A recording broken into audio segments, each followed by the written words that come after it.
All right. Howdy, folks. Howdy. We got some interesting stuff going on here. We have an incredible show for you today. I'd like to thank you all for tuning in to Black Dragon Biker TV.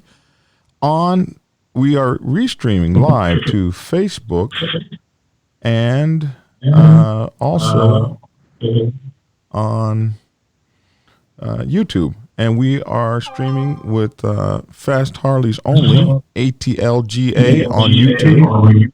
So whichever one of those that you can catch, either me or Big Cell on FE2, ATLGA. This is our first time. Uh-oh, I'm hearing some feedback. So? Okay, so this is our first time in this like multiple broadcast system. So I'm getting, wow, this is really cool. So I'm seeing my chats come in from YouTube and my chats coming in from Facebook. This is cool. So everyone, I would like to thank you all for tuning in to Black Dragon Biker TV and Fast Harleys Only, ATLGA. Me and Big Cell, or Big Cell and I, should I say, are doing our first live dual broadcast ever. And this is really some complicated stuff. We're coming in through an open broadcast software system with Restream.io and some other craziness going on. So this computer is really working hard, and it looks like it's kind of working well. So you should see Big Cell there, Fast Harleys Only, ATLGA, and we will get started right after the introduction. So here it comes.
Wow.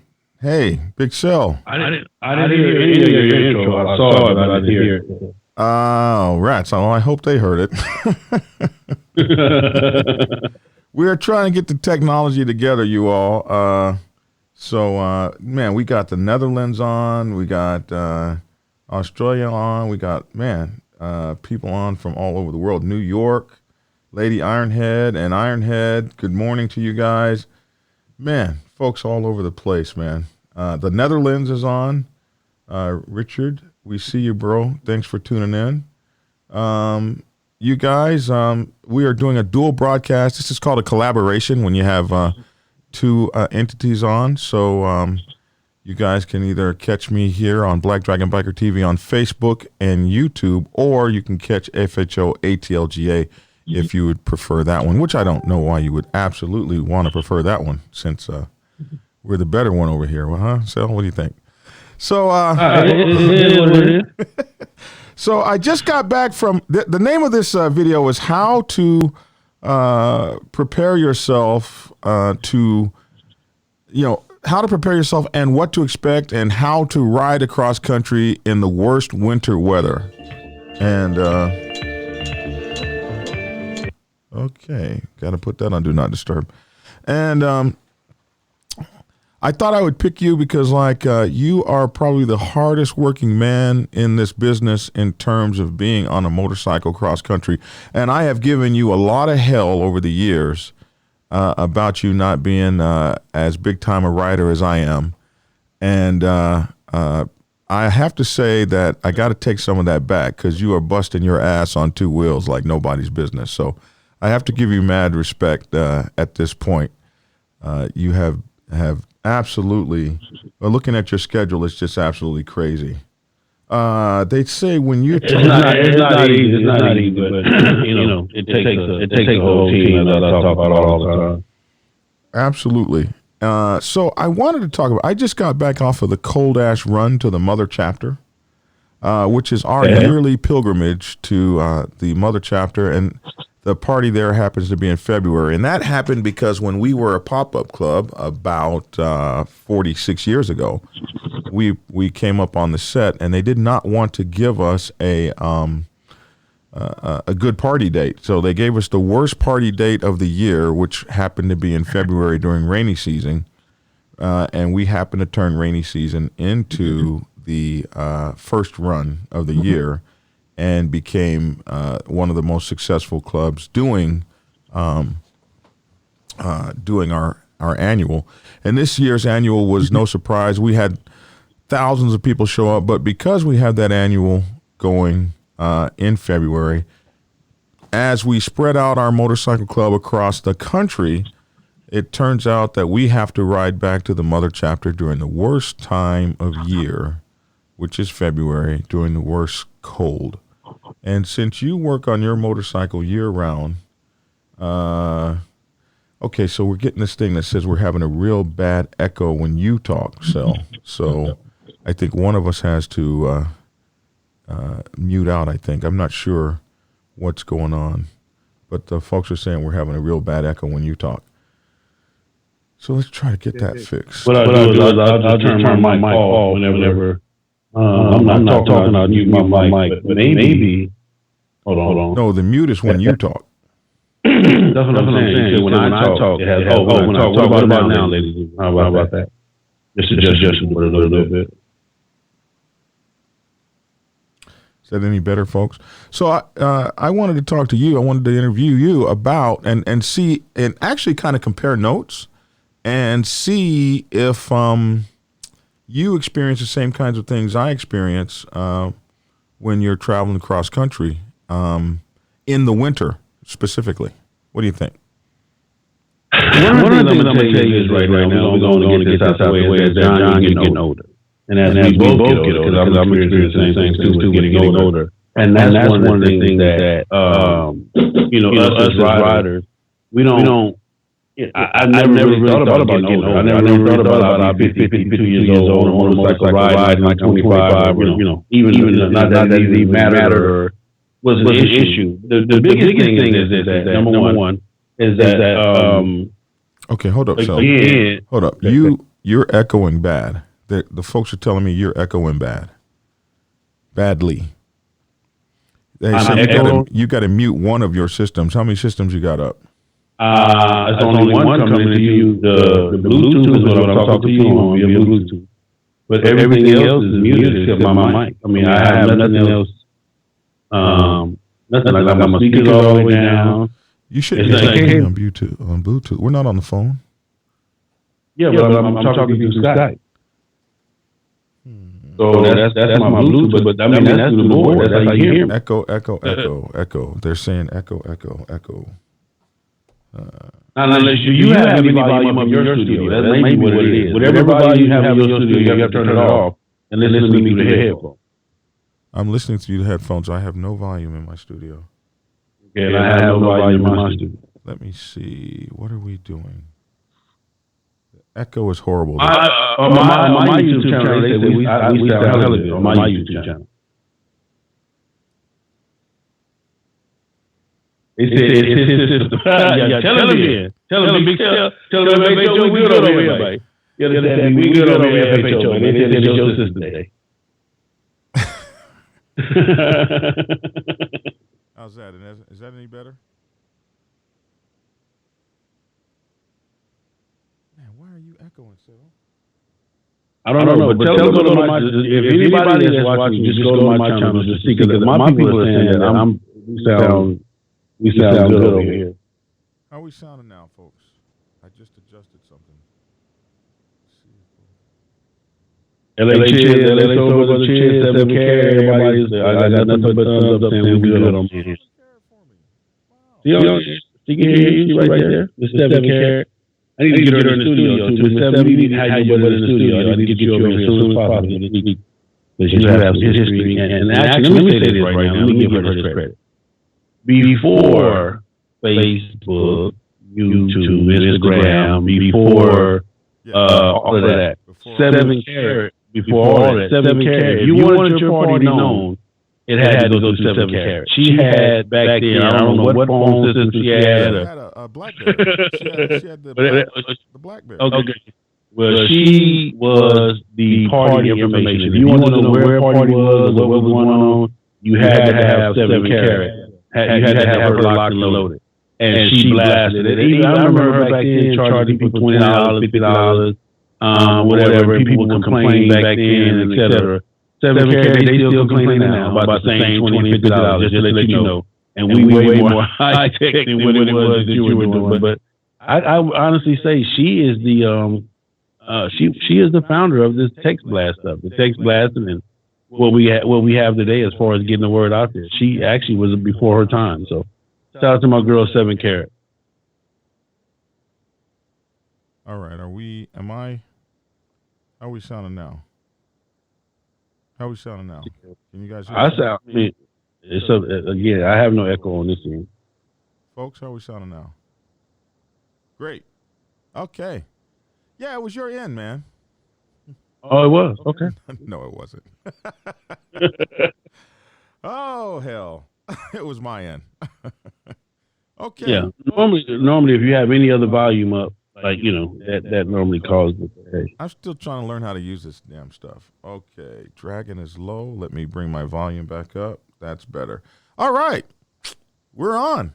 So this is my, can you see my Snow Bear Disciple ring? That's my Snow Bear Disciple ring.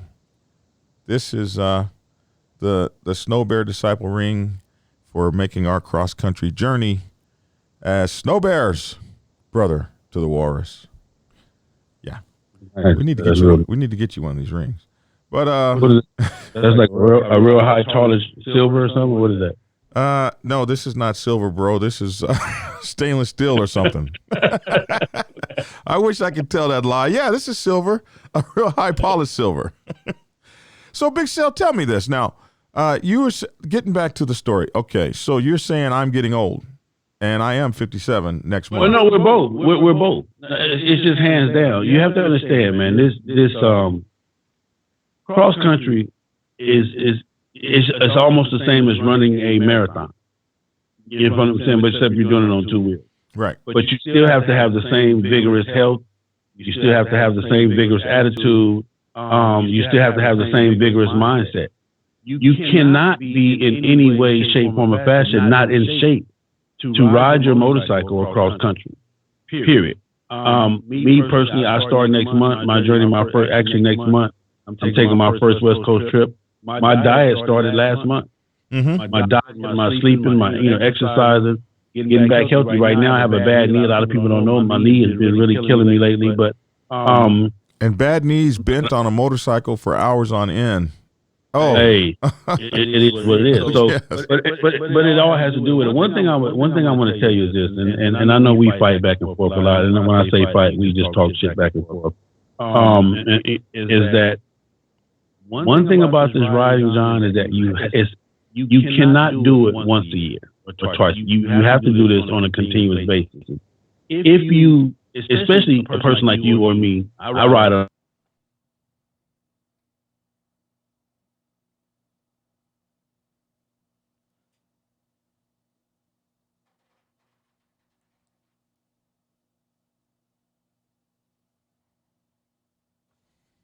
So?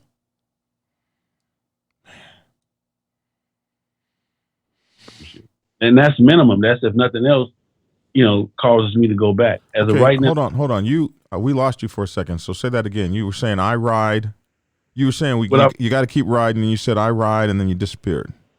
Okay. So what I was saying is this: you have to do this long distance, this cross country thing. You have to do it on a continuous basis.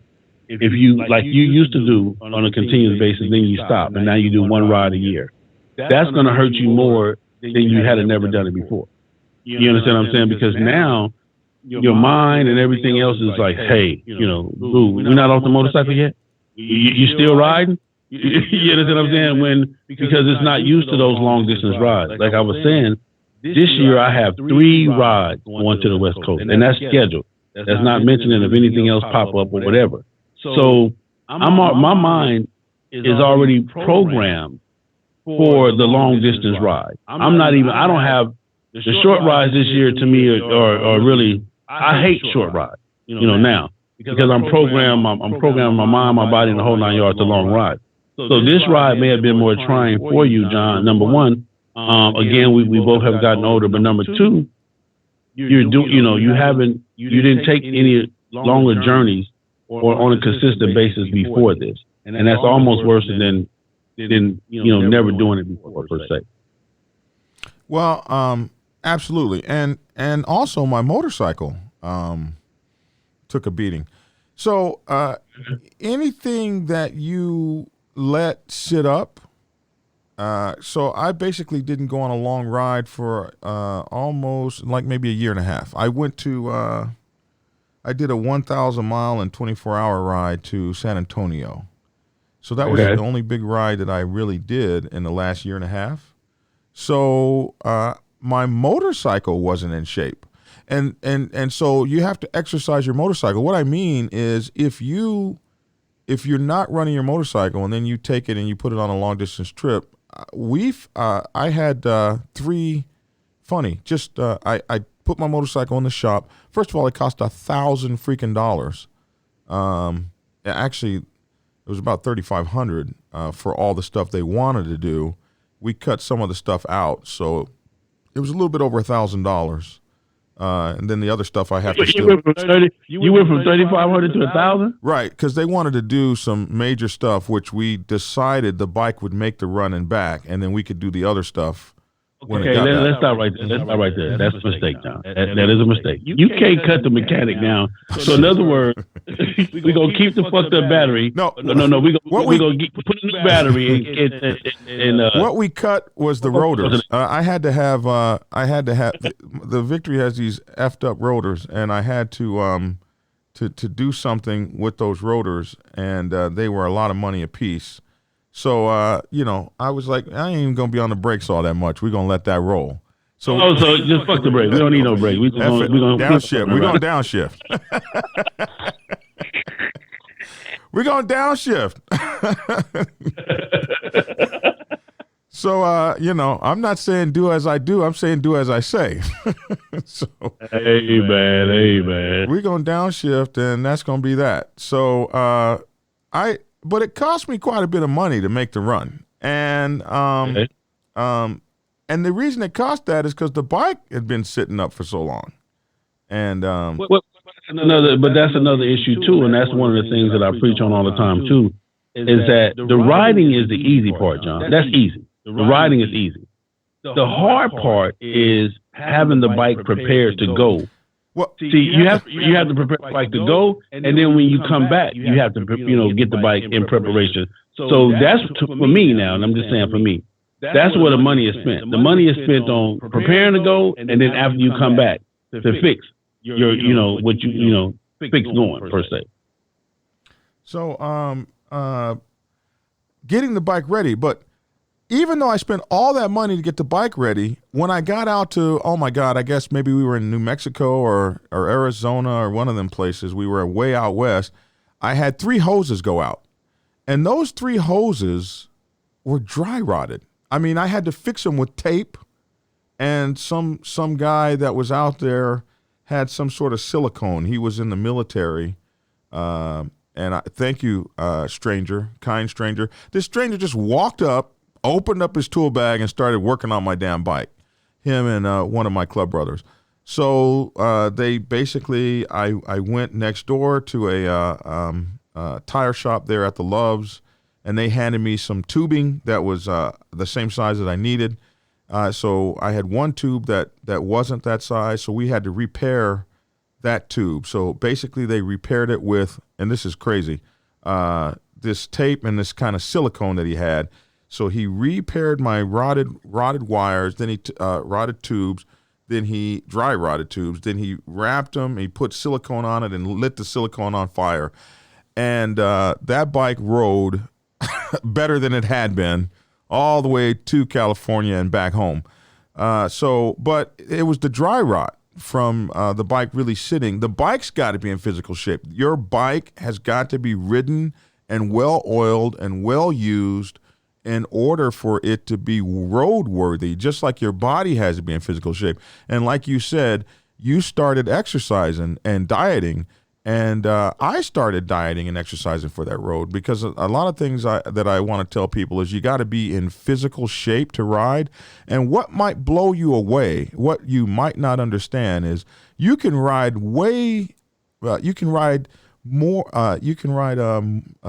easier, more easily.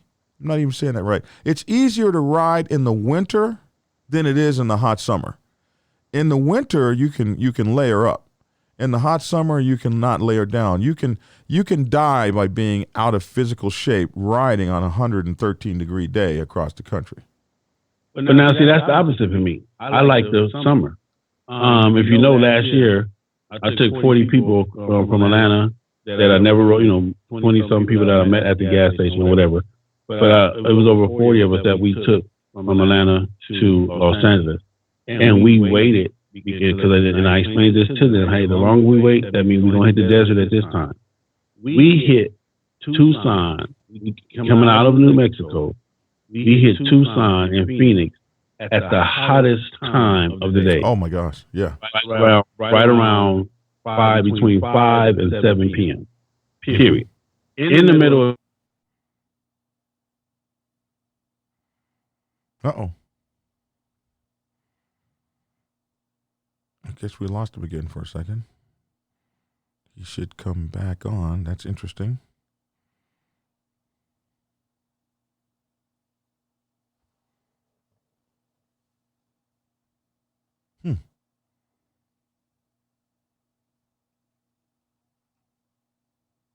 Calling so.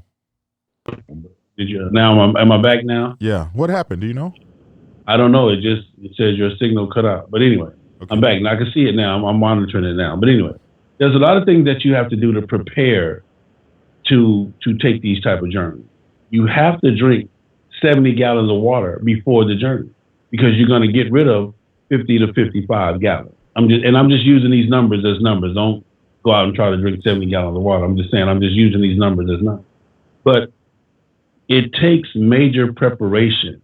And that's where a lot of people make their mistake. Like I said, for me, I love the heat over the cold any day. Give me the heat and I'll deal with it. The motorcycle, and I tell people this is another thing.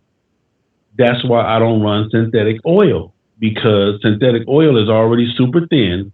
And when that heat hits it, it thins it out to you where your motorcycle is clacking and locking. I use regular 2050 in the Harley. I don't know what the Victories run, but 2050. And then I'll make 1 quart of that Lucas. So if my motorcycle takes 5 quarts, when I do my oil change, when I go to the dealer, I take them a quart of Lucas and say, hey, add this first, and then add, your regular oil to the bike. And what is Lucas, for those who don't know? Lucas is an oil stabilizer, but it's a real thick coating that comes over all the metal and all that stuff inside the inner workings of your motorcycle. And if you look on the back of Lucas, what's so amazing about Lucas is it tells you on the back, made for Harley Davidson. So you can use it on any motorcycles or whatever, but it tells you. And my thing of it is I don't think that they would be able to endorse and put the whole Harley Davidson name on there if this wasn't something that Harley Davidson agreed with. It's just my personal belief. A lot of people don't, so I don't put that shit on my bike. Fine, but for me, I'm just telling you it works. When I go across country in the middle of the heat, I've been across there at 119 degrees. It is not for the weak. It is not for the unprepared. Hands down, it is not. Because it will make you really get to know yourself. You will curse yourself out. You will shoot yourself, stab yourself, fight yourself, bite yourself. You will go through so many different emotions when you hit that heat and that sun is glaring on you and there's no shade in sight. but that's just my personal. Well, there I is love there is going. some I love. shade when you get out to the west when you're on the other side of Texas. The shade is them big old clouds you try to ride under. Oh, that's what that is. That's what that is. When that cloud hits you and the temperature drops by 8 degrees and you say, "Oh my God, thank you," and then all of a sudden you see the cloud getting ready to leave, and Okay. you look up and you say, "How far to the next cloud?" Yeah. I've never experienced that yet. Or when you try to chase the rain squalls, when you're like it's so hot and you see that rain squall over there, and as soon as you get to it, it evaporates and there's no rain. You can see the wet road where there was rain like 3 minutes ago. It really pisses you off. So did you prepare for this trip? I did. I actually started preparing about 2 weeks before the not trip. enough time. I should have prepared about a month before, maybe a couple months, but I started my diet about maybe 3 weeks before the trip, and I was dieting pretty good. When I'm on the trip, I eat very light. That's another thing. I'm typically eating Subway salads on a trip. I might eat once a day. I don't want to. I got this thing. I don't like to crap in strange places. I got to be at home or in my hotel room. So I'm not putting stuff in my body that's going to be falling out. I'm trying to eat really light. I'm hydrating with water rather than Cokes and sodas and stuff like that. I have some other issues. I have high blood pressure and diabetes and type 2 adult onset diabetes, and I have gout. So my diet has to be really, really honed in. I have a pill I take, these water pills that make you pee for 2 hours solid. So I have to, really, I'm regulating a lot of things as I get older and my health. So one of the things that I've decided for 2020 is to actually lose that 100 pounds again, like I lost several years ago, because I think you got to have that to be on the road. And the other problem is being a big guy on the road. They don't make heated gear and stuff like that for big guys. If you're a size 5 or better, I'm glad I'm not a big guy.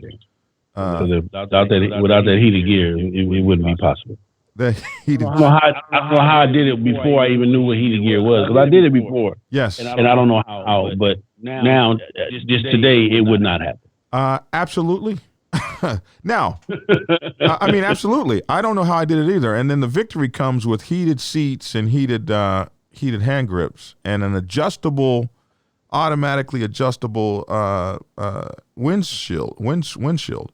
And those 3 things make the trip like luxurious. It makes it just pleasurable, and so I don't know how I could do it, but I want to talk about getting prepared. How do you prepare yourself for a winter ride, especially like this one? This one that we went on was my worst. The very first one we did back in like 2011 or something, 2012. The very first winter trip the Black Sabbath East Coast riders made to the West Coast.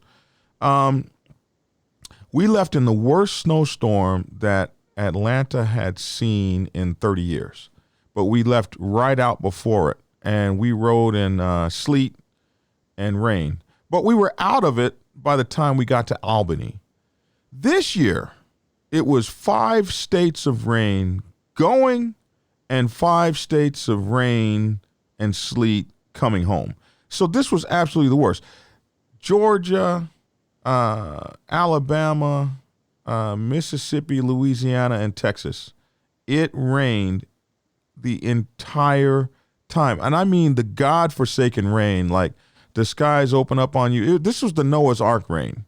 This wasn't just your normal sprinkles. This was the Noah's Ark. If it had rained for another 40 days, the world would be covered in water, that kind of rain. It was crazy. And I want you to know that everything waterproof does not work. There's no such thing as waterproof riding in that rain. No waterproof gloves, no waterproof boots, your rain suit.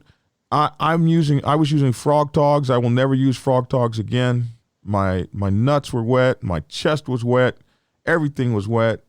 So I'm gonna search for more improved rain suit. But not only was it raining, but it was cold, and not only was it cold, but we had 30 to 60 knot winds we were riding through, 20 knots, sometimes gusting up to 60 knots. So we had rain. So the wind chill on the bike was crazy. So if you're riding in 40-degree weather, you're probably down into the 30s with the wind chill and the rain beating on you. You can't see. You don't have windshield wipers. So in such a situation, what do you do to prepare for that? So, for the most part, John, the first preparation is 2 months out. I start watching the weather. I start watching the weather pattern, and I start watching the weather in all of the other states that I have to cross through. Okay. Also, there's an app called My Radar. If you're on a motorcycle, the My Radar app is one of the baddest apps ever created. Check it out. It's called My Radar. If you can get that. Is it free or does it cost? It's free, but they have a cost version too. I'm subscribed, so I'm paying for the cost. I want the whole 9 yards of what they have to offer. But anyway, it's a free app called My Radar. The My Radar app, it tracks you and it shows you, okay, this is you, this is where you at, and this is what you're going through. So with the My Radar app, and let me tell you something. You got to understand this. Who raised me when it came to getting yonder? I was raised by a snowman, and then I was polished by Highway Smiley. Those are some of the greatest cats that I know of to ever in my era. Now, of course, I got all my OGs, not taking nothing from my OGs, solid cats. But in my era, them were some of the baddest cats to ever even don a motorcycle in cross country. So anyway, Smiley is the one who taught me with the My Radar app how to. We might have to do 90 miles an hour through this state so that we can slow down because we want to get, we want the rain to come through, before we get there, or we want to be in front of it. Either want to be in front of it or behind it. But all of that takes preparation and knowing this, knowing your motorcycle, knowing your trip, the whole 9 yards. So to prepare for a winter ride, what you do not want to do is wait until it's time for you to get on your motorcycle to check your gear. That's what you don't want to do. You want to go outside. You want to get your gear on, all your gear. You want to get it on. You want to make sure that it's not too big. One of the most common mistakes that are made, John, that is made when it comes to rain gear is that you buy it too big.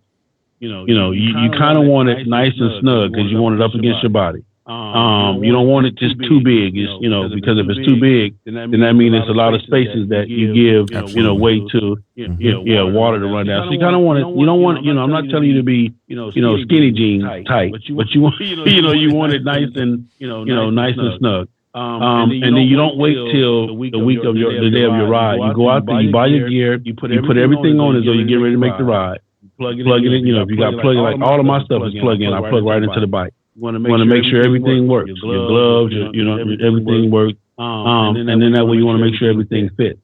Also, your underlayer. For me, when I wear my heated suit, I have a heated suit by Harley Davidson. It's waterproof and it's heated.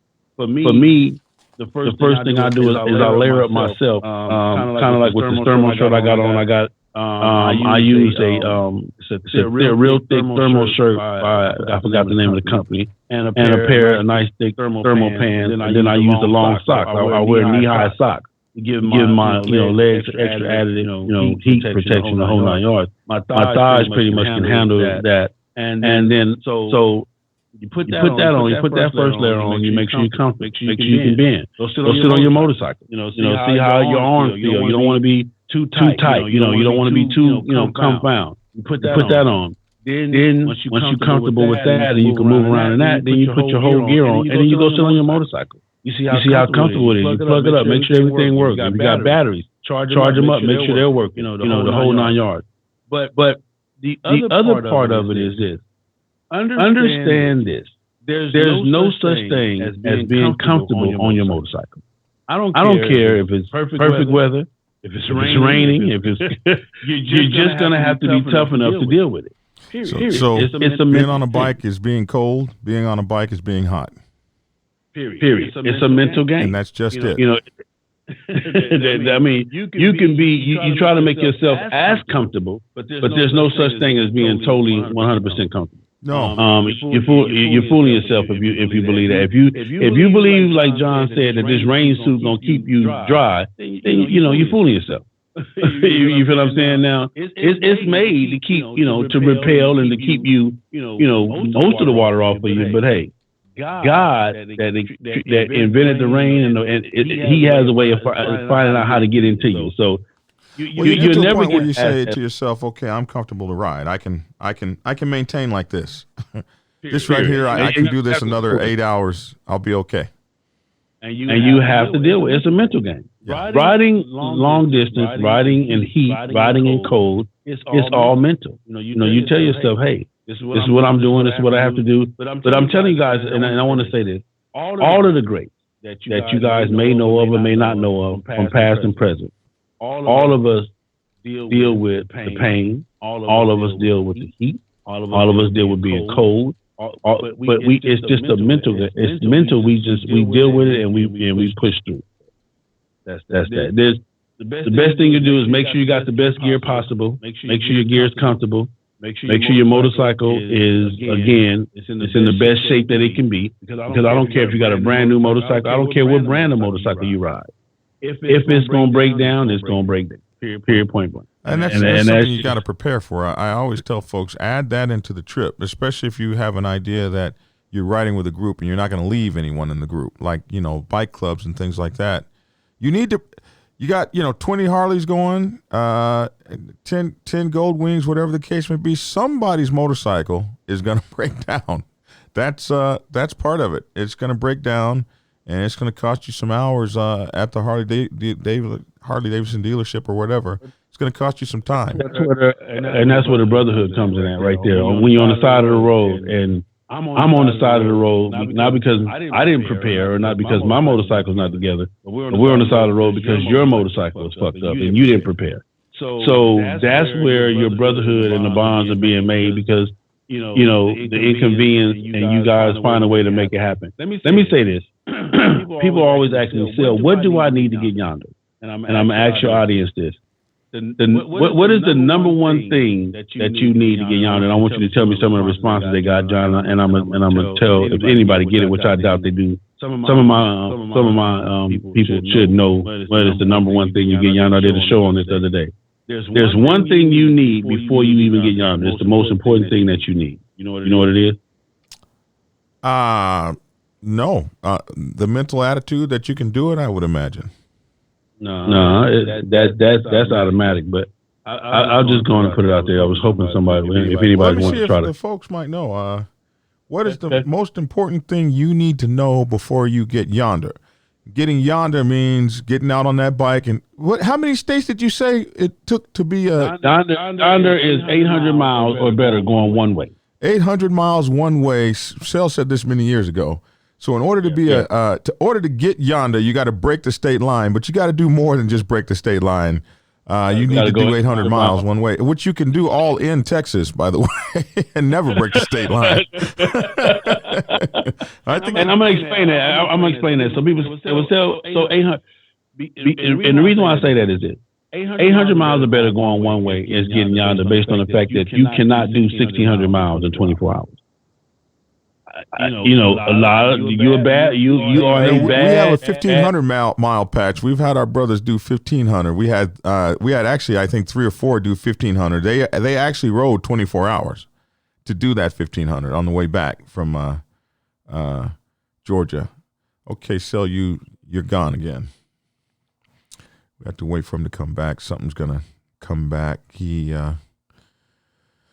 This is interesting working with this Skype situation. But it is. Now we're back. We're back. You're back. Yeah. I'm watching. Anyway, so I was describing why I came up with yonder 800 miles better, because 1,600 miles in a 24-hour period is. I'm not saying that it can't be done. I'm not saying nobody is bad enough to do it, but that is tremendously, exceptionally a lot. And dangerous. Please say exceptionally dangerous. Exceptionally dangerous. All right, so to answer the question, the number one thing you need in order to get yonder, and this is the most important thing, is a backup plan. The backup plan. Amen.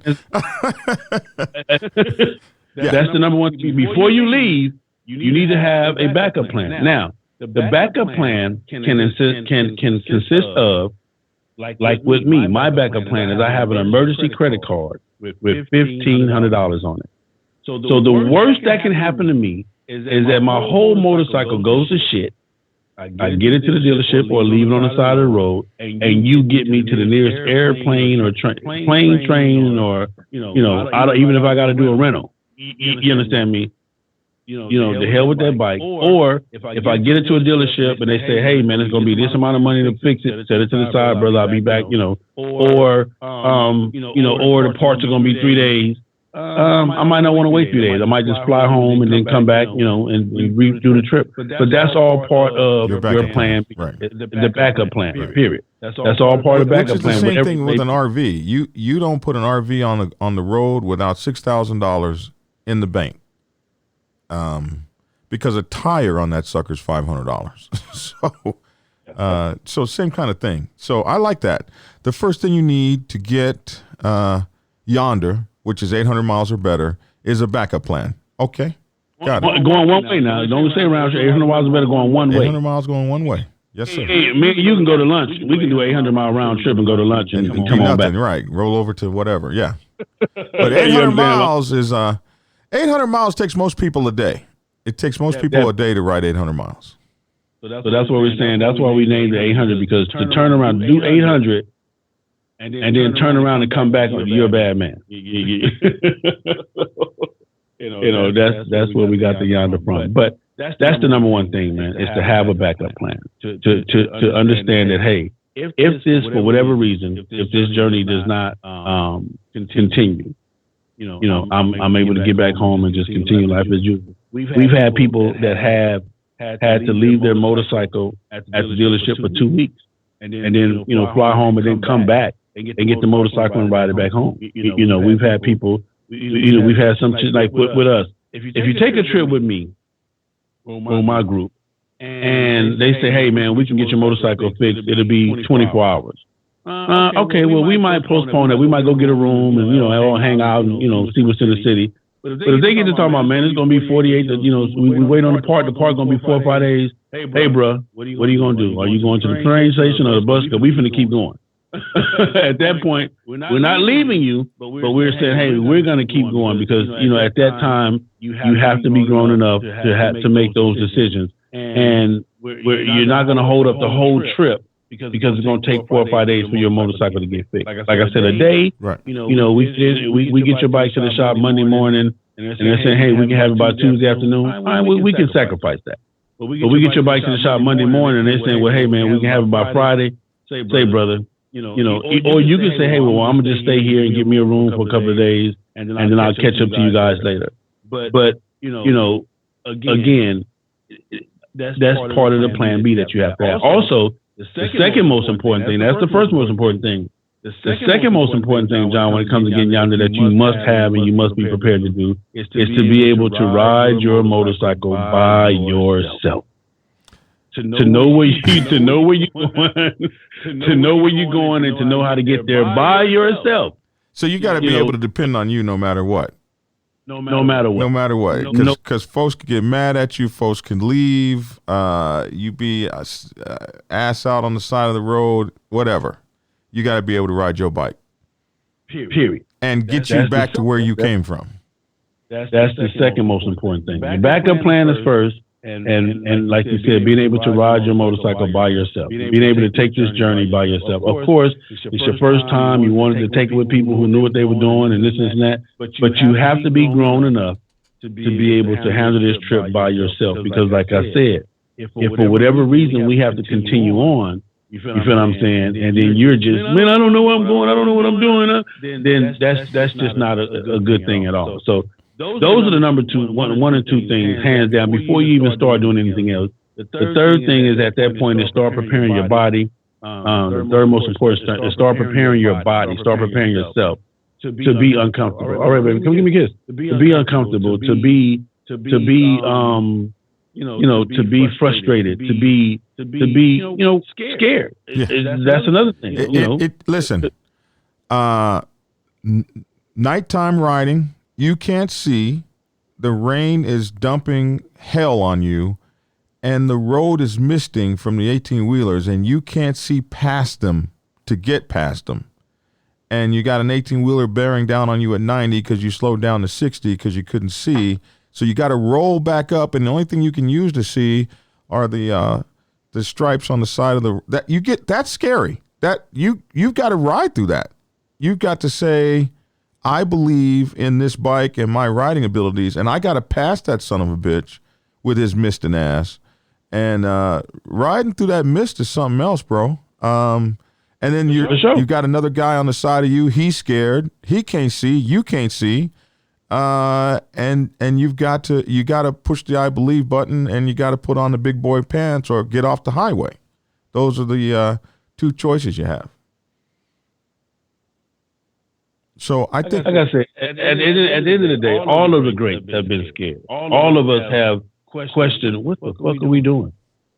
All of us have. Don't ever think that we're superheroes or we're, and I know you guys look at John Bunch as your hero. He's just this big old, king of the hill, unstoppable hero. No, sir. John, he's human just like I'm not human. I'm not human. up and away. Hey, man, I'm just saying, all of us have scary times and scary moments. And all of us question rides then and even rides now. Like, say, what the hell are you doing out here by yourself? What the hell going on? What should have just stayed home. We all go through that. That's all part of the Getting Yonder movement, the riding the cross-country movement. And then, like I said, the rest of it is if whatever your belief is, a lot of people, some people believe in God, Allah, whatever it is you believe in, you have to make sure that you are as spiritually connected to that as possible, to that force of energy as possible, because you're gonna need it. Absolutely. One of our folks talked about tune-up rides. He says before he goes on a ride, he always goes on a smaller long-distance kind of ride to get tuned up. What do you think about that? If that works for him, then that's fine. I mean, I know what it is, so I don't need a tune-up. I already know what it is. So, but if that works for him, I actually do. I actually do tune-up rides. I'll do a 400-mile ride or something like that just to work my bike, especially if I haven't done it. And I wish I had done it this time because I would have discovered that O2 sensor tube leaking thingy-majig. That would have worked a lot better for me. But I will do a tune-up ride just to and I kind of did a tune-up ride this summer. Me and my brother went to the Dragon's Tail and tore that thing down. And so you certain things, you're gonna have bike problems. Maybe not this trip, but next trip. That's things you got to work on. What about riding in the cold? So you have your heated gear. What else do you do to prepare yourself mentally for the cold and rain and snow and sleet? I don't ride in the ice, but I will ride in snow and sleet. Listen, if it's snowing, hands down. If the road is icy or snowing, I'm off the road. That's Plan B. That's that emergency credit card. That's that emergency. Say, hey man, we're going to have to wait 2 or 3 days or whatever, that we have to do. Okay. For me, you get no point for trying to prove that you can make it, because at the end of the day, if you don't make it, it's a wrap. So no second chances on a motorcycle. No second chances on a motorcycle. Well, some people have a second chance, but why take a chance at having a second chance on a motorcycle? So if I know it's going to be raining, if I know it's going to be snowing or whatever, then I'm not going. It's just not that important to me. Nothing is that important to me to do that. But if I'm out there and I get caught in those type of weather conditions, again, you buckle down and you get through it. Rain, I don't care about no type of rain. I done been in the rain and the wind where it's raining on right next to you, and on this side it's not raining. But I done been in a situation where it's raining, it's foggy, and then the wind won't even let you stay in your own lane. Oh yeah. I done rolled sideways, as they say, where you literally sideways. It was to the point so bad. I'm gonna say this. I'm gonna use my partner name. My boy Pooh from we Kings of the South. We were taking him to the West Coast, and it was so windy that he thought his fairing had broke on his motor. He's like, man, my fairing broke up. Why you say? Because it's look crooked. Dude, you're riding sideways. He pulled over and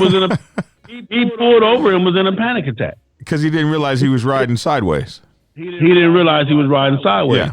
So he's trying to sit straight up on a motorcycle, and he panicked. He pulled, hey, my shit, bro. Hey, what's wrong? That will absolutely blow you away. And I have a similar story. When I was riding, my prospect was riding with me, and he told me that he looked up and saw me pass an 18-wheeler, and I was riding sideways. And he said it dawned on him, how the hell is he riding sideways? And that's when it hit him, geez, I must be riding sideways too. He looked at it, then he looked at the horizontal axis of his fairing, or his bat wing, and he said, "Oh my God!" And he said it scared him so bad to think that he was riding the same way I was riding. And then he said he thought to himself, well, if Dragon is up there doing it, it must be able to be done. And that's what kept him from pulling off the road in a panic. So we rode through, those gusts for about a day and a half, 2 days. It was crazy. Yeah. Let me do this real quick. Shout out to Frank Mayo for the donation. Appreciate you, brother. Also, shout out to Charlie Boy Parker for the donation. Shout out to... was it Hawk the Pack VA? What up, Hawk? And shout out to Jay Brown for you guys' donation. Thank you guys so much, man. I appreciate that. Again, you before any of the other stuff that me and John is talking about is that you have to have the confidence to ride your motorcycle, and that's hands down. If you lack confidence, the worst thing you can do on a motorcycle is panic. Panic is what will cause you to go down. Not the incident, not the gonna hit the car or whatever. When you panic on a motorcycle, I don't care if you're going 3 miles an hour or if you're going 300 miles an hour. Panic is what kills you, and panic is what causes most accidents. If you have not fully gained confidence of your motorcycle and of your skills, and you build your skills the more you ride, hands down. But you have to have the confidence to say, hey, I know what I'm doing, and I'm good. And this and that. That right there is even before you even think about getting yonder, is to have that confidence, not to be cocky, because understand this, the concrete has never lost. No, it always wins, no matter what you're wearing, too. So, one of the people asked me, what do you mean, Mr. Old School? By the way, Mr. Old School is a cancer survivor. He's been without cancer now for several years. I am so proud and happy for you, man. God bless you. Let me give him this. This is for him, Mr. Old School. That's a hand clap from FHO, man. There it is. That's all right. Shout out to Mr. Old School.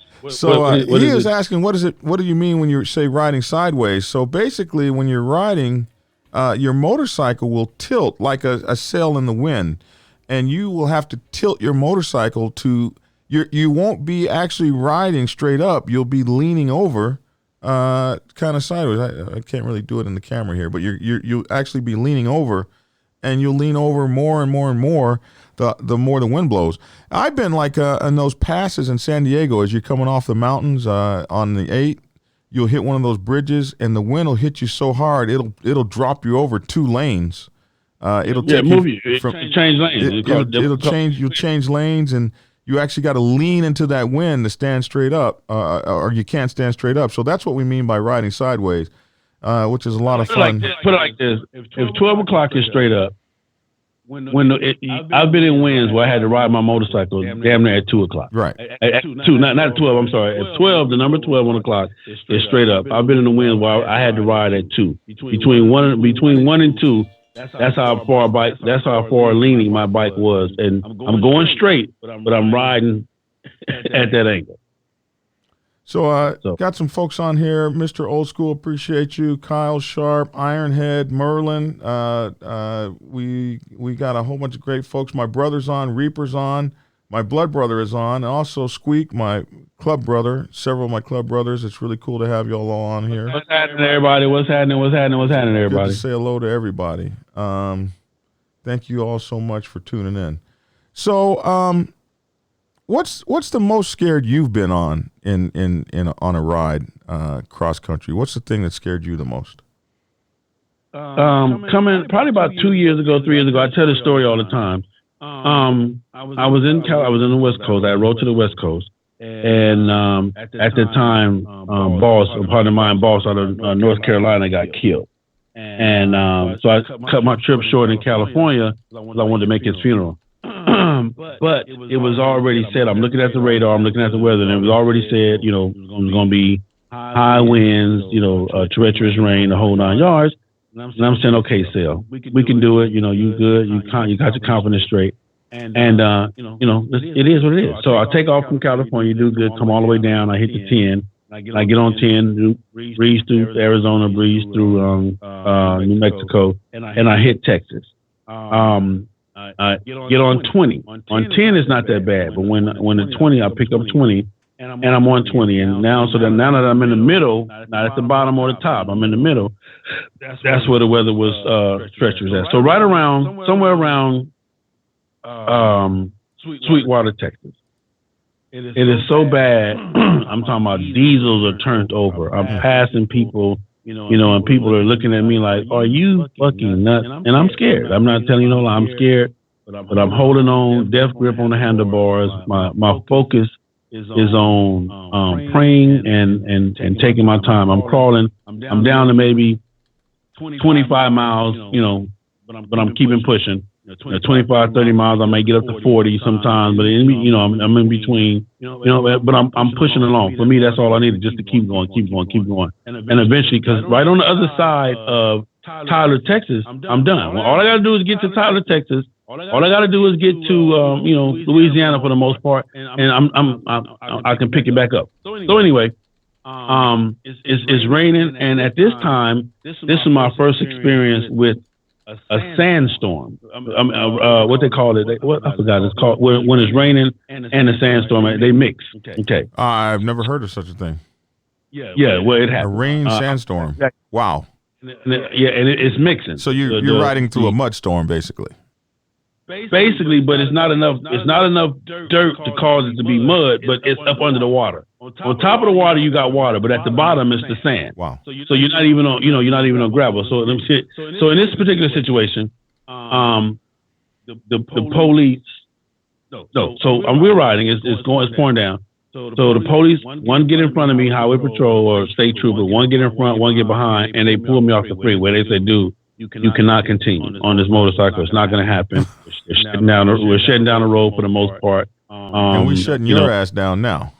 We're shutting your ass down right now. Boom. So they pulled me into, I think at that time I was coming into Sweetwater. I forgot the little town that they pulled me into. It was plenty, about 4 or 5 hotels, or Denny's, the whole. Now, mind you, I'm not. It ain't even about being soaking wet. I'm done. I'm wetter than anything.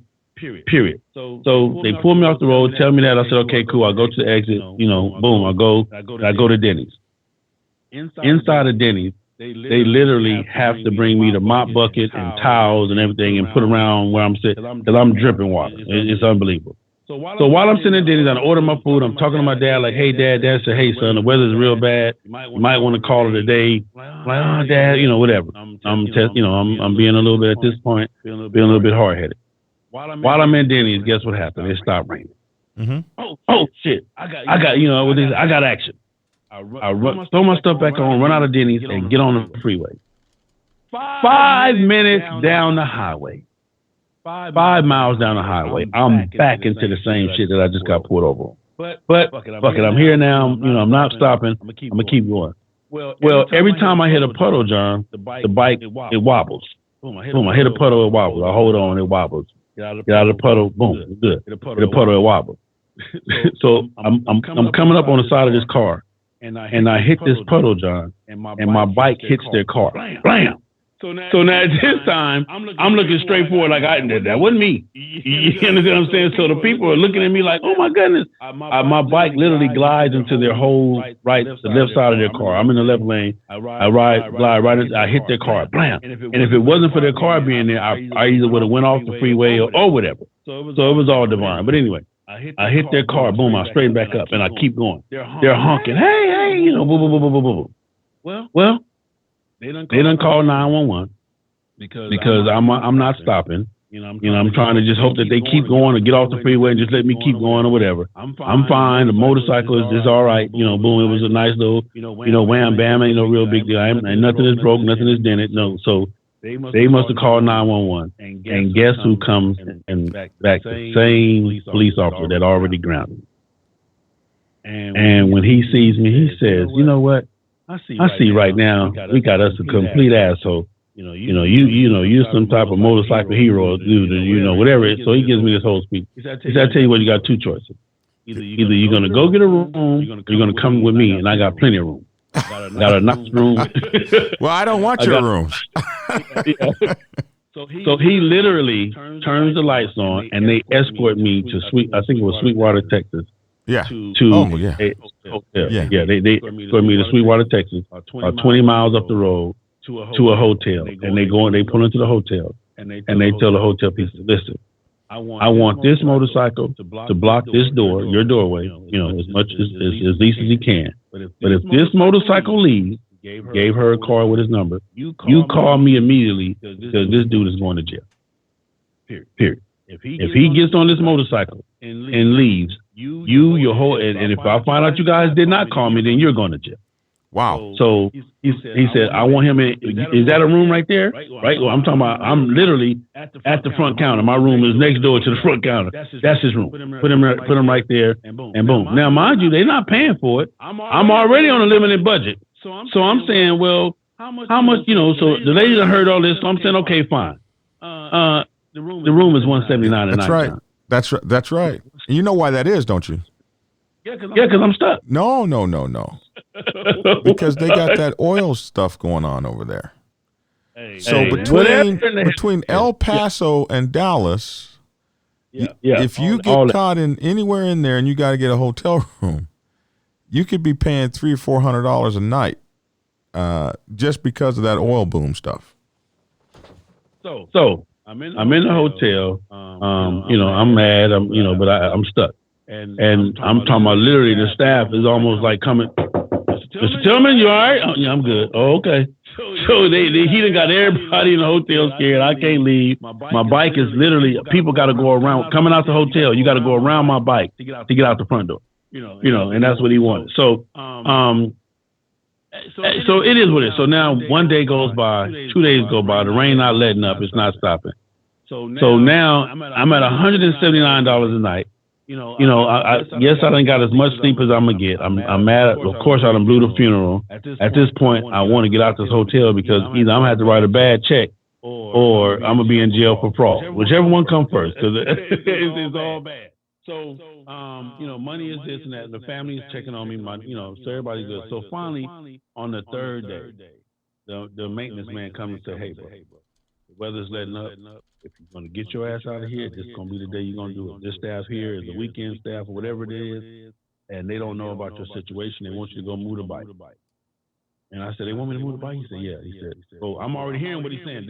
They have no business asking me to move this bike. So if they want me to move the bike, then they don't know who I am." Man, I pack all my shit up real quick. Boom, I jump on the bike and I take off. And get to Dallas, Texas. And Dallas, Texas is underwater. Portions of the freeway is underwater. I'm literally watching behind me the water shut off the freeway as I go past. The water is shutting off the freeway. I can see freeway, I can see the road, but in my rearview mirror, it looks like a movie. It looks like a fucking movie where the water is shutting down the highway. I find a diesel. This diesel, for whatever reason, had more red lights on the back of it than any diesel I had ever saw.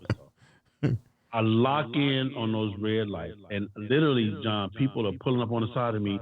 "Are you fucking crazy? Get your ass off the fucking freeway. You fucking dumb." I mean, they're going ballistic, but I'm locked in on this diesel red light.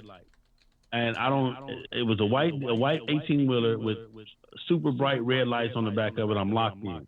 He slows down, I slow down. He speed up, I speed up. And I'm using his wheel path to stay in at least as much water as possible. Because everywhere else is flooded. Dude, he gets me all the way to Tyler, Texas, Terrell, Texas, whatever it is. Mm-hmm. And I hit my blinker to get over because I need gas. And when I look up, the diesel is gone. He's gone. Out of sight. 18-wheeler gone. Stop to get gas. The rain done stopped. Shake as much water off as I can. I get back on my bike, and everything from the other side of Terrell, Texas, Louisiana, dries the ball. And I make it home. But when I got home, I got the whole entire family sick. So I brought the whooping cough with me. But that diesel. The whooping cough. I know that's right. Yeah. If you've never heard of a story where, God sends an angel, I'm going to get emotional just thinking about it right now. That diesel was my highway angel because I don't know where the diesel came from. I don't know why he had super duper bright light. And in the matter of me looking to the left, checking my mirror, looking to the right, and looking back up, the diesel was gone. Never to be seen ever again. Crazy. Crazy. Super crazy. Super duper crazy. So that's what that was for me. That was my scariest ride. Would I ever do it again? No. I'm at a point now in my life now where I'm prepared to, if I have to be stuck 4 or 5 days, so be it. Or I just cancel the ride and head on back or whatever it may be. But it was cold. It was raining. It was misty, foggy, all of that combined. And then, like I said, the sand was up underneath the water. So every time you hit a puddle, you're hitting the sand and the bike is doing a little wobbling. But for the most part, ladies and gentlemen, understand this. Put yourself in the best possible health you can put yourself in. Put yourself and put your motorcycle in the best possible condition it could be in. And the rest of it is the faith in your riding ability and the faith in the fact that this is the mission that you chose to take, and you just have to hold on. But it's scary. It's hands down. Don't let nobody tell you that they've never been scared or never doubted the trip or wish they could turn around, And like I said, Black Dragon, even with you, I salute you on this trip you just taken. After, listen, when you take them breaks like that, Dragon, they make a difference. I promise you. You take off a year or a year and a half like you did, and then you decide, hey, I'm going to get back on this motorcycle and ride. Like you said, when that motorcycle sit up, shit dry rot. Hell, when you sit up, your ass dry rot, So it just is what it is, bro. Well, man, one question we have here from somebody, this is kind of a little bit of a side question, but they want to know what we think about pulling trailers, like those teardrop trailers. I've known a lot of people to do it. I've never pulled one. I'm scared of them. I don't. I'm with you on that. I've never pulled one. Never had a desire to pull one. I don't think if it gets to the point to where I got to pull a trailer, then I'm off the motorcycle. Right. That's just my personal. Now, again, no disrespect or no downplay any, because I've seen it, and I've seen people with some phenomenal trailers. I mean, like, wow, but it's just not my cup of tea yet. And it's not even an old man thing, because I got a young partner, my man Ronald Raspberry, out of he's in Pittsburgh, not Pittsburgh. Where's Ronald at? Up that way. He has a trailer. He got a custom trailer with his bike. Beautiful shit. But that's just not, I'm not there yet. No, neither am I. I'm not ready to pull one. And I don't know. I've heard like horror stories. Like I've heard people, the trailer comes off and like it's held on by those, chains, and you got that thing dragging. I've heard of it rolling past you when it came undone. All kinds of stuff. One guy passed a woman, and she didn't realize he had a trailer. She was looking. As soon as the bike got past, she changed lanes and right into his trailer and took him off the bike. These are some of the horror stories I've heard. So, I've almost done that. I've almost done that, like with a truck. I'm riding, and I need to get over, and I see the truck, and as soon as the truck, I just have a habit of always looking. Even though I check my rear view, I always look first. And I thank God this one particular time that I did it, because I would have KO'd a trailer and whatever. But that's just a common thing, I think, or I ain't gonna say a common thing, but that's something we do on the motorcycle. Cars do it in motorcycles. So some things for me, when I'm getting ready to ride across country, I absolutely try to put my mental set together. I put my bike together. I try to I dress. The thing about clothes is you need to ride in layers. The thing about riding across country in the winter is when you get to about Texas, El Paso or so, the weather's going to change on you most of the time, and you're going to go from 40 degrees or less to 80 degrees or more sometimes. So you got to take two sets of clothes. Your bike is laden down. It's very heavy. It operates differently when it's laden down and heavy. So sometimes we take two whole sets of clothes, and a lot of times you got more on your bike than you can carry. One of the big things you have to think about is minimalism.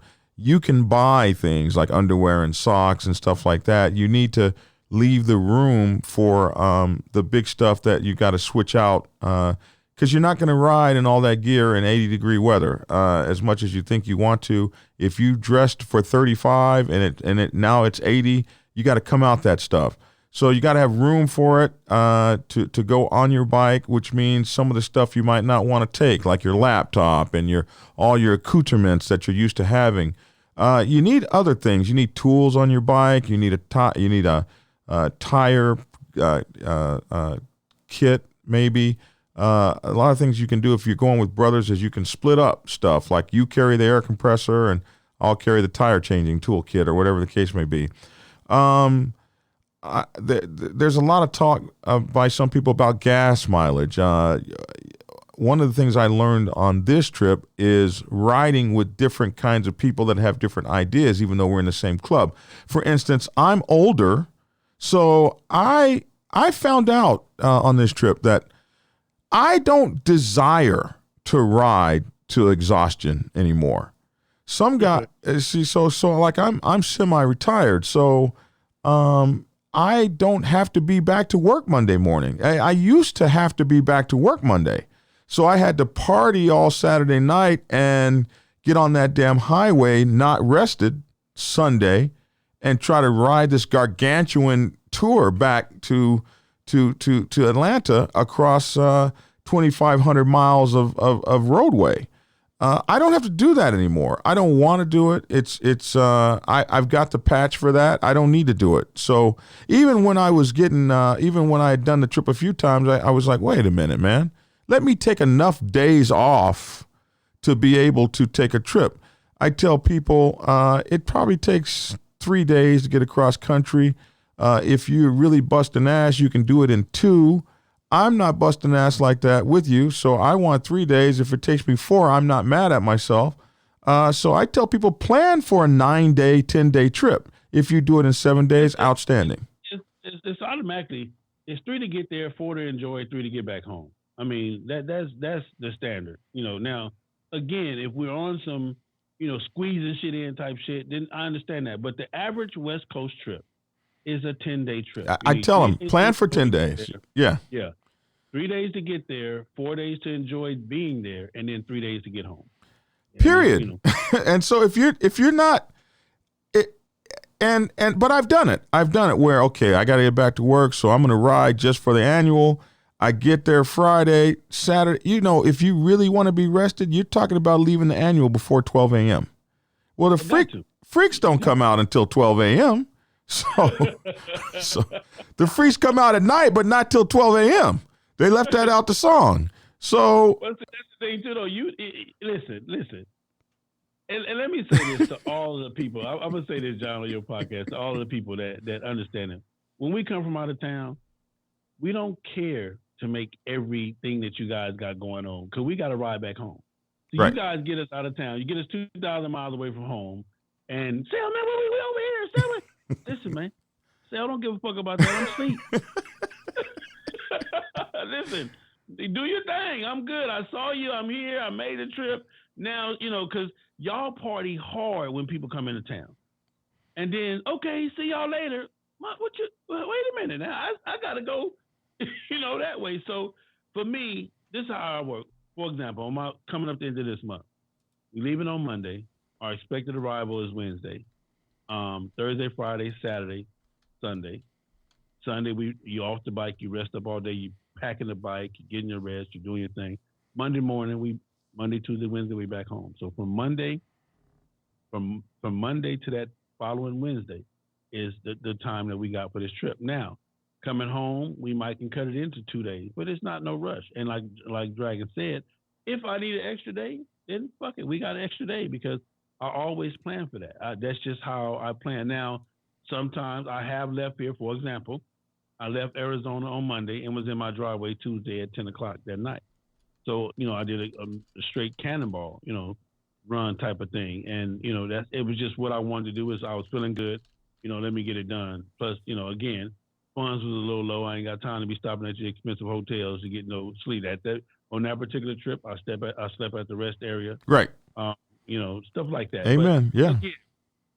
But again, that's another thing important about getting plan it. You got to plan it and prepare it. You got to plan it and prepare it. And like I said, also, John, too, what you just mentioned was when you're riding with other people with different kind of motorcycles, with different kind of motors, with different kind of, their time not set up like your time. Different agendas, so that comes back to where, hey, you have to be grown enough to ride this motorcycle by yourself. By yourself. You got to be grown enough to ride this motorcycle by yourself. Because I ran into an interesting thing this trip. One of my close brothers drives an 18-wheeler. So he has his whole own 18-wheeler company. Okay, so he's got all these trucks and all this business. And when we first started riding across the country together, he just had his other business. He hadn't gone back to his 18-wheeler business. Now that he has his 18-wheeler business, he's concerned about that damn driver's license. He wants to drive. Now you are. Oh, okay. Yeah. Now after we've traveled across the country at 110 miles an hour for years, now he wants to do no more than 78. Keep it under 85, he said. I said, you got to be kidding me. I'm not fixing to do that. I'm out here getting ready to get down across this freeway. And he said, yeah, so what they're going to do is give you a ticket or a warning, but they're going to look at my professional driver's license and they're going to say, you know better. And they're going to tear me a new rump. And so now I got to ride next to somebody that doesn't want to ride like I ride, which I say, you got to be grown enough to say, hey, you know what? You do 60. But the other thing is, you could be riding with younger guys that they want. And then in my club, we got these crazy patches these guys are riding for, like the 1,000 miles in 24-hour patch. We call it the 1K in a day, or the 1,500 miles in 1 day patch. And so you got a guy that's set in his mind, I'm not shutting it down till I get 1,500 miles, and that's 24 hours of riding. And more power to you. I'll see you on the other side. So so you got guys that want, and then this trucker guy is talking about fuel consumption and conserving fuel. So if you are used to operating motor vehicles for a living, part of your mindset is fuel consumption. And, I get this big explanation how, well, if you're moving 80 miles an hour, you're not as efficient. You're more efficient if you're moving 95. You're just wasting gas. I'm not wasting gas. I'm getting down. I'm killing this thing. I'm riding my motorcycle. And I liken it to this. I had a situation where I was working a job. Our boss took us to go shoot machine guns, the kind that Machine Gun Kelly shot, the Tommy guns. So we go in there, we get the Tommy guns, and he says, okay, I'm going to give you guys 200 rounds of ammunition each. Okay, so that the company paid for. So we go in there, this is Georgia, they will actually take you shooting. We don't have a problem with that. So we went to go shooting, and so a couple of guys got up, and they're shooting the machine gun, pop, pop, pop, pop, pop, pop. They're trying to conserve the 200 rounds. So they shot the machine gun. So the boss walks up.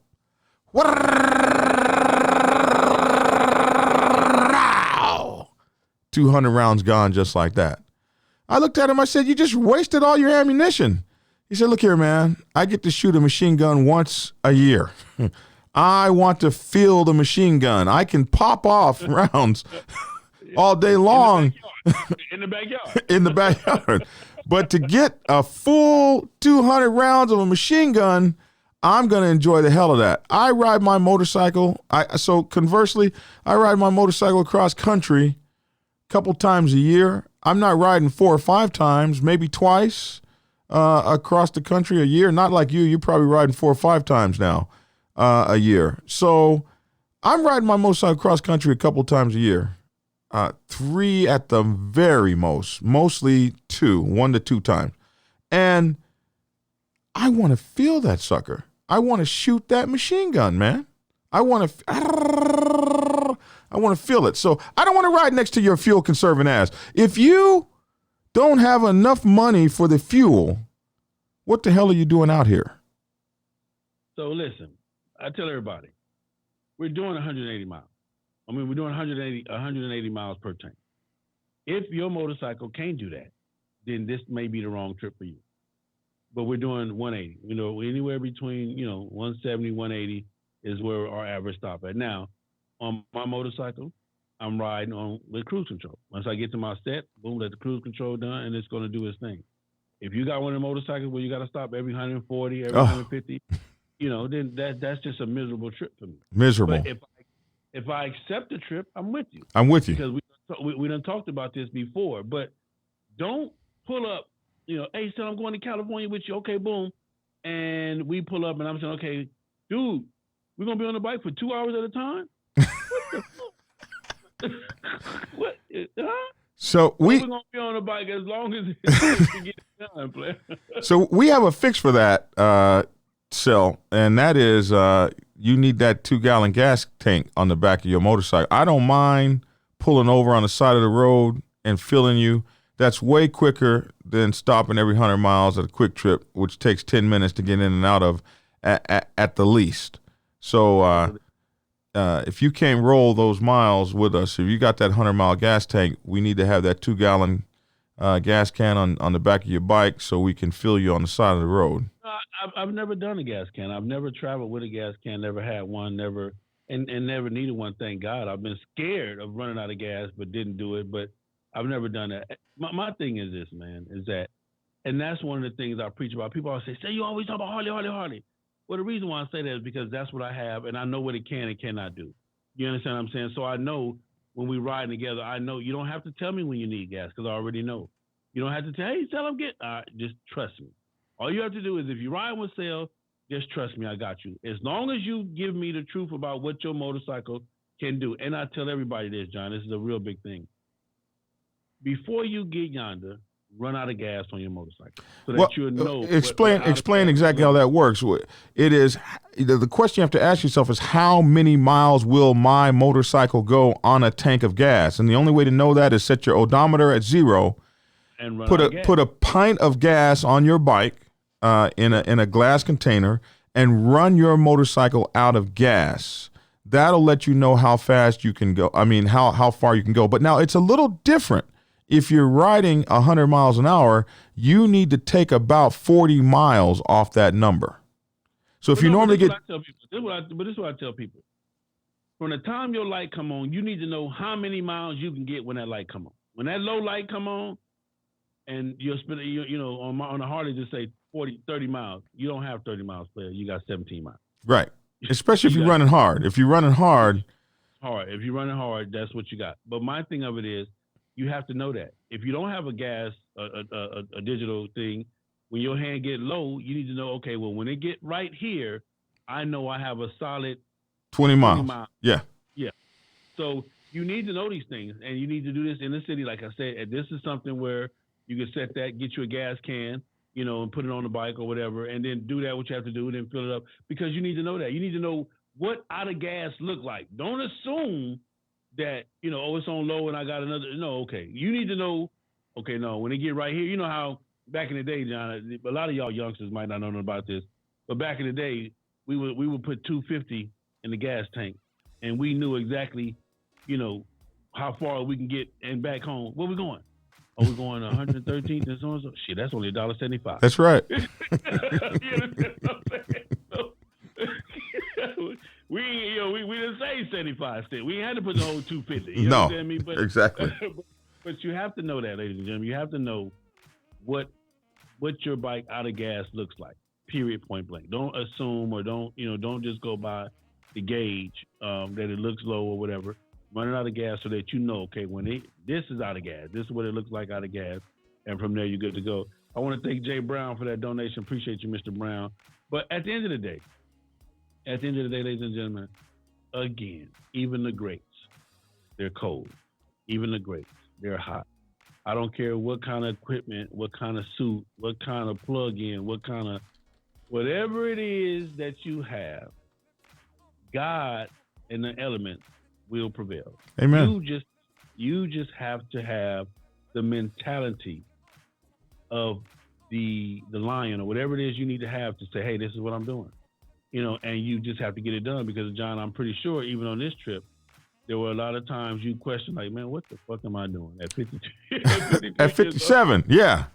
And especially when I was rolling at night through that business, and then all my heated gear got wet and my hands were freezing cold. Hey, man, let me tell you something.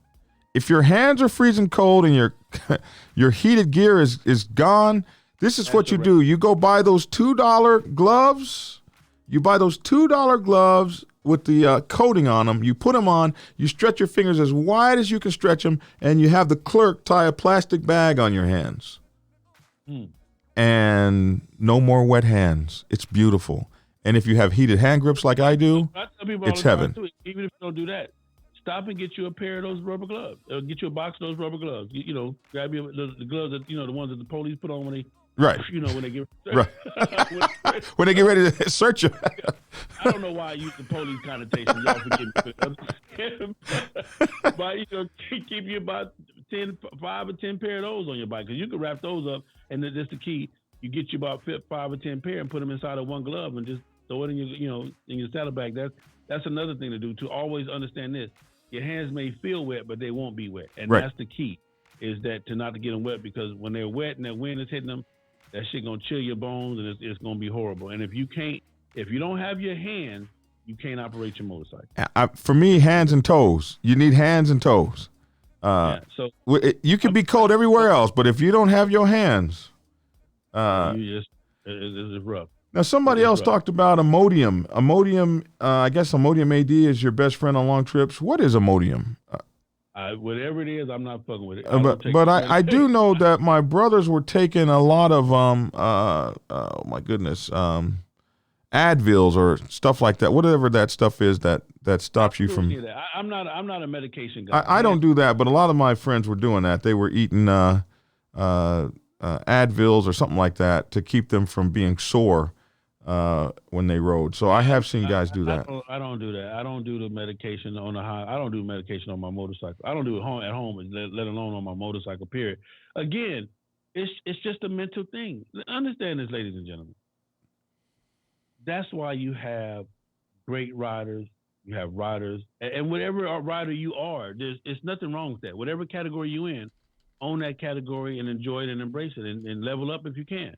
But when you got people like Flacco, doing 50,000 miles every year for the last 5 years on a motorcycle. So, documented. This ain't just a conversation. This is documented that this man has done over 50,000 miles every year for the last 5 years on a motorcycle. That's bananas. Don't you congratulate him and enjoy his journey. You don't try to compete with that if that's not the lane that you in. Me, I average 40,000 miles a year on a motorcycle. It's just what I do. Don't ask me what the miles. It's just how it goes. They just come like that. But all I'm saying is to say this is that at the end of the day, it's all a mental game, and that's what makes us warriors. That's what makes each and every one of you that ride, each and every one of you that attempted to ride. Even each and every one of you I don't care if you ride to the liquor store and that's it. I don't care if you only put 3,000 miles on your bike or 30,000 miles on your bike in 1 year. What makes you special is that you have the mental capability to understand that this is a dangerous hobby, a dangerous lifestyle, and a dangerous situation, but you take it head on mentally. You get on that motorcycle, every time you straddle that motorcycle, I don't give a damn if you're going to the store or you're going to California. You risk never coming back home. period. So that's why I salute you, every motorcycle rider out there. I salute you, and hands down, I want you to understand that and embrace that, and understand that, hey, you are a special individual because you have the courage and the heart to give up the safety of the cage. Not that the cars are that much more super duper safety, but you have the courage and the heart to give that up, and that's what makes you warrior. Man, I second that, and I salute you too for all the things that you're doing for the community, and I'm always very thankful for the fact that you helped me get on YouTube in the first place. It wouldn't have happened if it hadn't been for you showing me everything I need to do, and look how far we've come since those days, and I appreciate you, brother, and love you very much for that. Yes, behind your movement, very proud of you. You've come a long way through the clubs and everything to be where you are right here today, comfortable in your own skin and riding your motorcycle with people who share your passion for this lifestyle.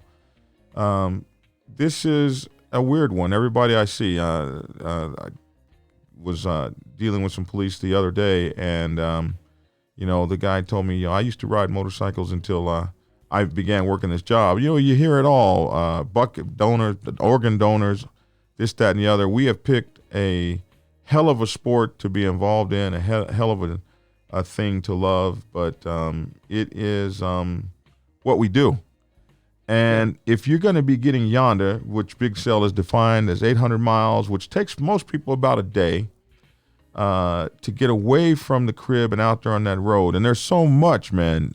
When you see, there's nothing like riding across I-10 and looking at a choo-choo train roll past, and you're rolling as fast as the train. With 100 cars on it. With 100 cars on it. Yeah. And you're like, wow, look. I mean, there's just so much to just. It's like riding on a couch, looking at the world, but the couch is on the outside. It's not in the living room, and you're living it, and you're tasting it, and you're breathing it, and you're just tasting it, and it is. I don't know. It's Let me say this, John. For a black man growing up in Compton, California, LA, California, Watts, whatever, growing up in what they consider to be, the not so great place to live. Riding my motorcycle has allowed me to understand how people say, I'm proud to be an American. You understand me? Even with all of the bullshit, the racial tension, the police brutality, and all of the other shit, the divide and the conquer, the whole 9 yards. When you're on that motorcycle and you're getting cross country, and you go through these little towns, and you go through these little cities, or you pull into this gas station, and the person in the gas station in a whole nother town looks just like you, talks just like you, sounds just like you. You feel what I'm saying? You're out here seeing, dude, that shit makes you say, I'm proud of you. What happened to your sound? Oh, hold on 1 second. Hold on. Let's see what happened. Somebody must have kicked it off.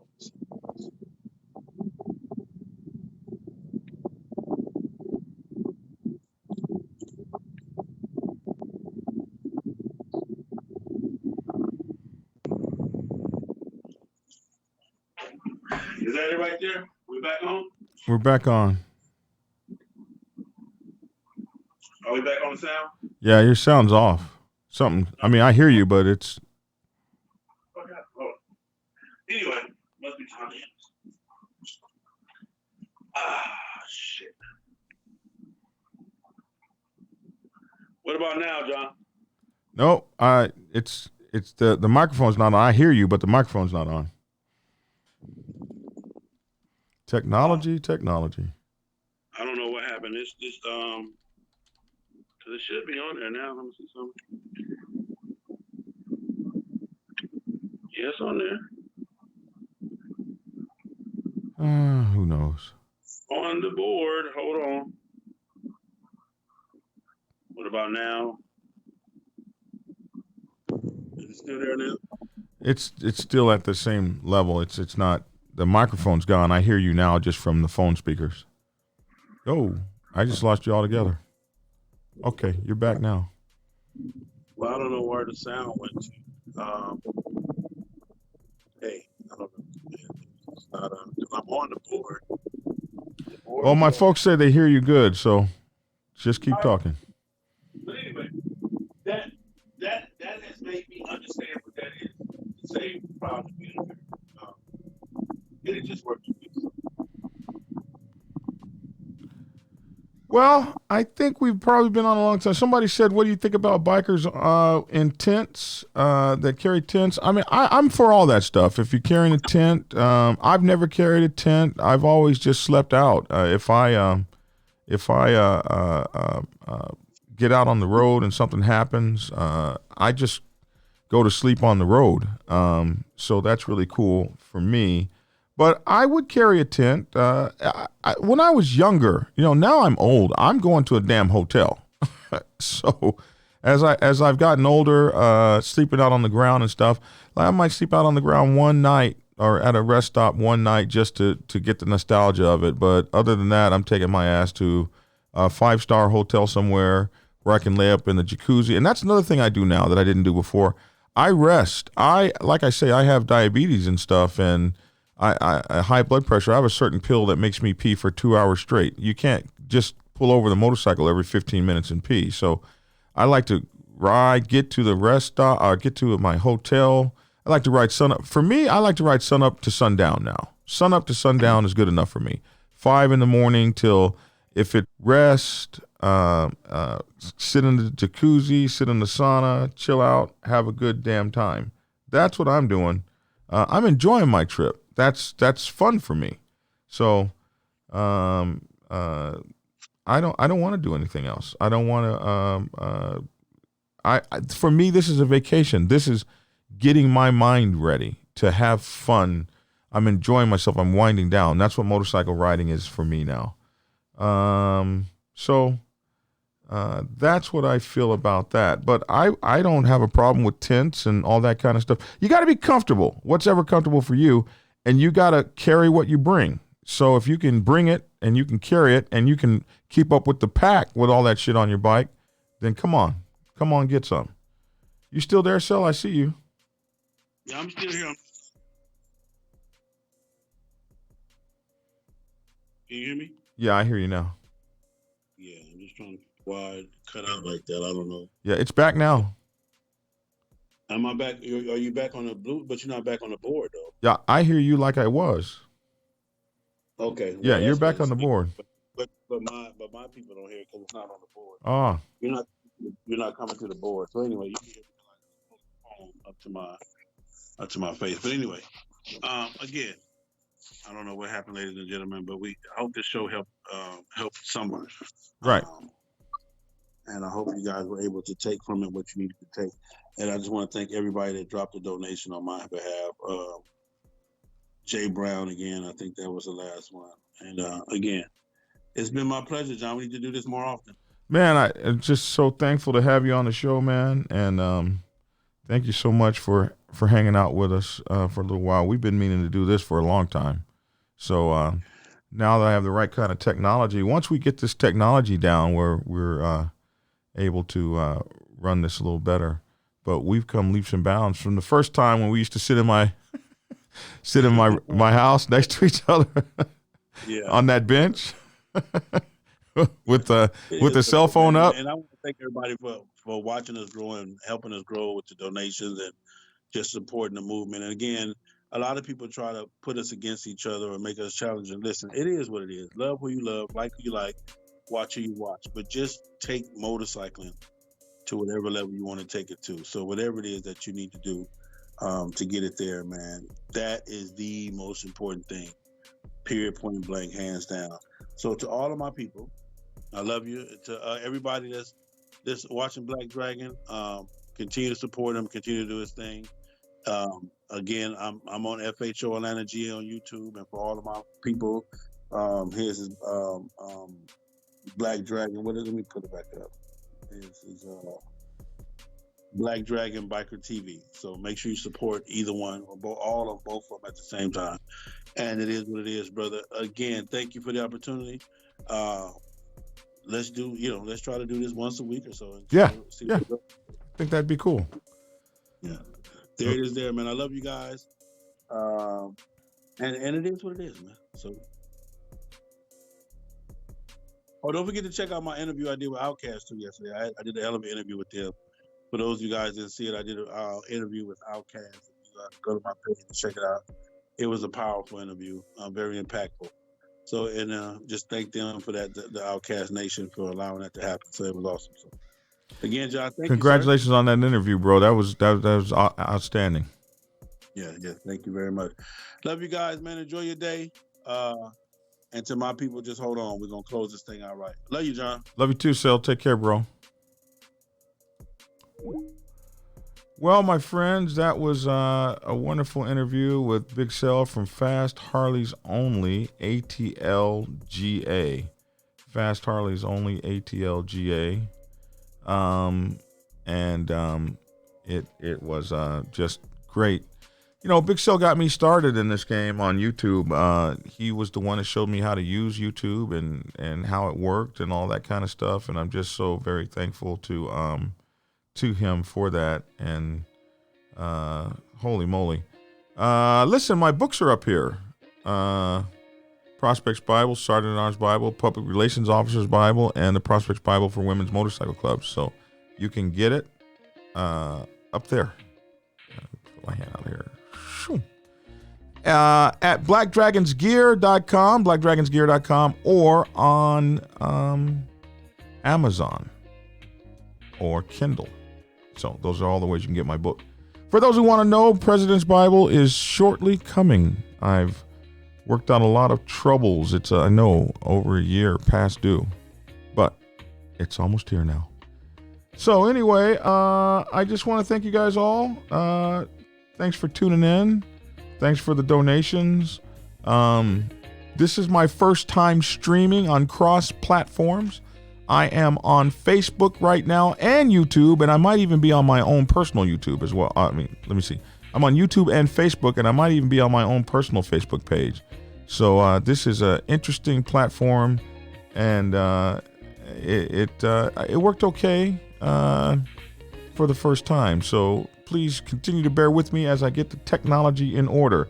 Listen, we got somebody on from Afghanistan. Holy moly. What's up, bro?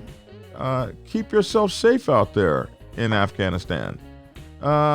Scooter Larry, appreciate you. Voodoo 69, appreciate you. Love you. Europe on Two Wheels, Reaper, Greg McBee, Mr. Old School, The Rock Drifter. Good to have you on, man. He says, I haven't made it cross country yet, but it is in the making. Faux show.